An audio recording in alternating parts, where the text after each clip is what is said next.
Ten Hag would like Onana in time for the tour, which they fly out for on July the 19th, which is still, just under 2 weeks away. And all parties are hopeful agreement will be struck in time. They're continuing the negotiations with Inter Milan, and that there is a potential for a deal. Even though there is a potential for a deal, it's expected to be several days away. Now, this has upset a lot of people, basically, that, it could be a few days away. We're hoping to get him on the tour, which is 12 days away. There's a few people put off by that. But I look at it like this. The Italian reports have been very good on this, led by Di Marzio and Fabrizio and a few others. And I've never heard about 2 weeks delay. I've never heard about could be days away. I think this is this feels to me like an update from, a club source to the UK journalists that it could be still a few days away. That doesn't mean that it's not going to be a few days away, but ultimately Mason Mount signed, here we go, on a Friday, didn't officially get unveiled till a Wednesday. So, that's a few days away, isn't it? So I think that where we are is personal terms are done. Player wants to come.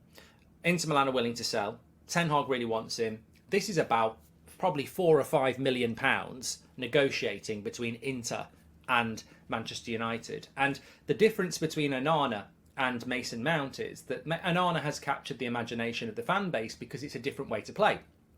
Therefore, an extra 4 or 5 million for a goalkeeper that is still in his mid-20s, really, which is young for a goalkeeper, that still has 3 or 4 years contract left. 50 million quid's not a bad deal, really. And it's a game-changing goalkeeper. So I don't really think... I personally think that the here we go I thought it could have happened yesterday, Monday. I don't think it's days away. I don't see why it would be days away. I mean, are United that desperate to save cash that they're arguing about 4 million quid? It's worrying if that is the case, because again, it just comes back down to this inability to sell players, doesn't it?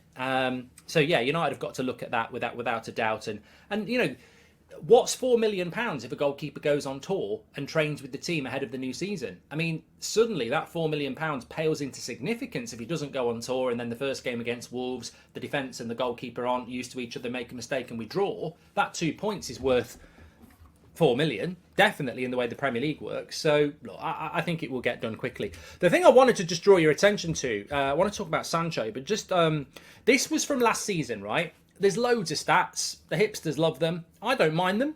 You love them, hate them, I don't know. But one thing I did want to just talk about, and I'm not bringing Onana into this yet. If you look at, and I'll tell you the website I'm using, it's FB Ref for this. So defensive actions outside the penalty area last season. And Alisson had 89 defensive actions outside of his penalty box last season. 89. By a long way, number one. 89. Second place, Nick Pope, 74. So what's a defensive action out the box? Well, I mean, predominantly you think of a goalkeeper running out of his box to get the ball before a striker gets it. Sometimes it's a 50-50. Sometimes it's a header. We can all imagine that. Alisson did it 89 times last season. Now, of course, Liverpool defended a lot last season, and they like to play a higher line, but that's still a lot, and that's a goalkeeper that wants to do it, and he averages way more than everybody else, as you can imagine. But Nick Pope in second place is quite surprising with 74. You've got Emilia Martinez of Aston Villa with 73, and then there's a big drop to Meslier, 66 of Leeds, and then completing the top five with 54, again a big drop, David Raya.